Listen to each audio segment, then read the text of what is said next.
Hey, so do you want to introduce yourself? Yeah, so my name is Jermaine. I am a mentor and relationship coach and comedian, Christian comedian, I should add.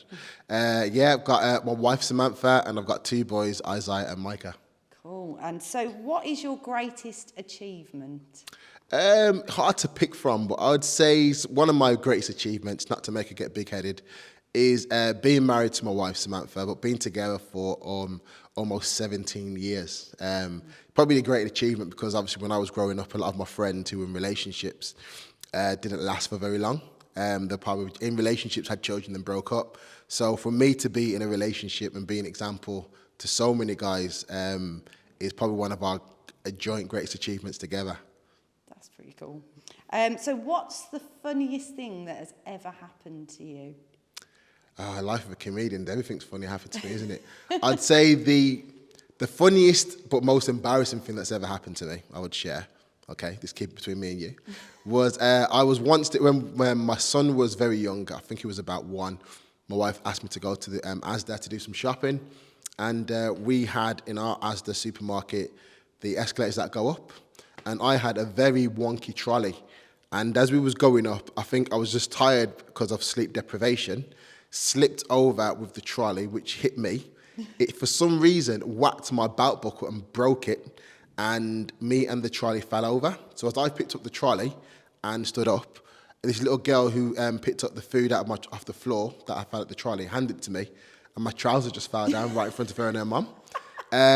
Could have died at that moment, and so I had to sneak off into the back aisle where the men's clothing were, get myself a new belt and pull it on immediately, and get out of the store. I didn't even get everything, so that's probably the funniest thing that's ever happened to me, really. I'm more intrigued why you had a trolley on an escalator. Was it the flat one? It was the flat one. Oh, okay. Yeah, I know. You thought it was like the Just beeping one. Yeah.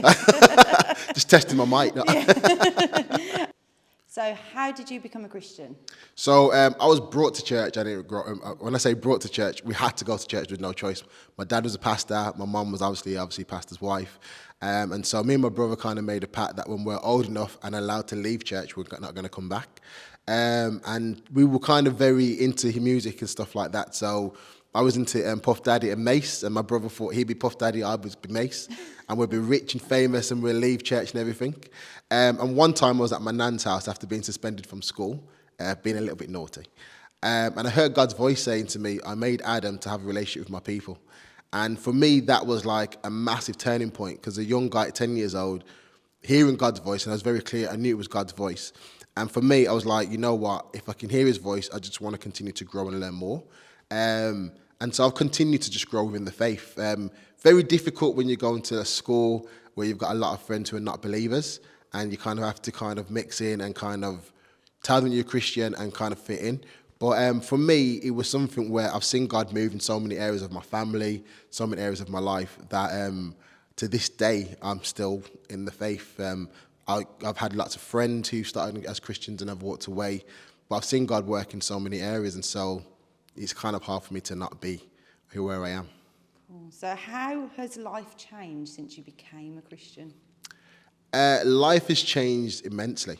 I think it's changed in the sense of learning about myself and learning to trust God. I think there's been times where you want to do it on your own merit, and I think as a guy as well, you just want to do things in your own way. But learning to trust in God and walk the path.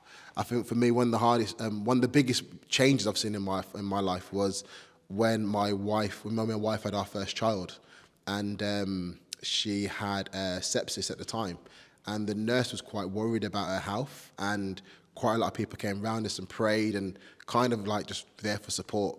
And when we got to sit with the doctors months after she finished and come out of hospital, and to hear the doctor say we were worried about where she was going to go, because they were quite concerned of how severe it was, but actually she used the words, it was a miracle, she's all right.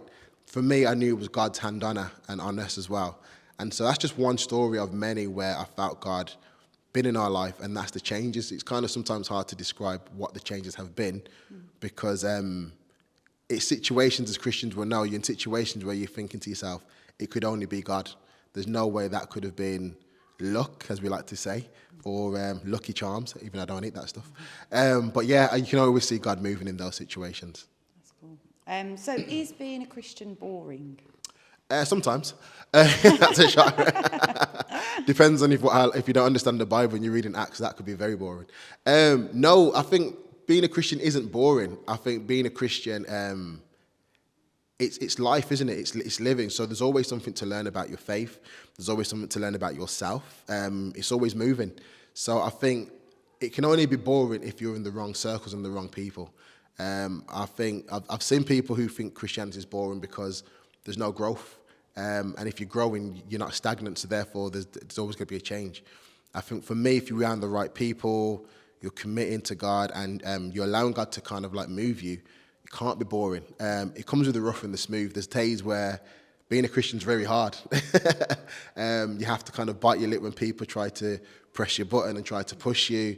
Those are difficult times of being a Christian because you just want to naturally scream and tell them to like get lost. But there's times where people come to you and say, you know what, I'm thankful for smiling, or thank you for just doing something that we take for granted. Like, I remember once I spoke to a homeless lady and just said, how you doing? I'm not going to give you money, but I can buy you a drink. And just tell me why you're in this situation. And she was very happy and sad because she said, everyone walks past me and says names and calls me all kind of things. But you've took the time to kind of say hi. And funny enough, a couple of weeks ago, I took my son and the family to an event in Cannon Hill Park. And I saw my son scrounging around in his little wallet. And I was thinking, you've got no money, what are you doing that for? But he ran over to this other homeless lady and gave her £1. And she was crying and said, I'm going to pray for you. And I think for me, Christianity can't be boring because I'm seeing my children walking in steps where I wasn't at that age. And actually, for her to say, I'm praying for you, thank you, what's your name? She said, Isaiah. And she was like, that's a Bible name, thank you. You can't call it boring for me, anyway. That's cool. So what's the best bit about being a Christian? Which one is the best part of being a Christian? Oh, there isn't any one part of being a Christian that's the best part. I think assurance in going to heaven, having faith, I think we take that for granted, but I think in a time of COVID where people are unsure what's going to happen with their lives and where they're going, there's a peace of being a Christian and a stillness of knowing that you're protected, where again, maybe sometimes we take this for granted, but I think when you've got a faith in something, it's so much easier. There's so much people out there that don't believe and are scared and panicking about what's going to happen after death and stuff like that. But as a Christian, you've got a direction. So I think that's one of the best things and the nicest things is you know that you put the work in and there's somewhere to go.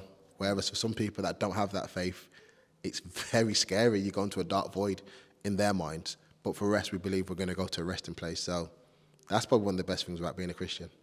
And then just to wrap up, I'm going to chuck this at you. Red herring. Best Christian joke you've got for us as a comedian? Best Christian joke? Yeah. I don't know. I don't do any jogging because the Bible says only the wicked run. Love it. Thanks, you've been a star. No, thank you.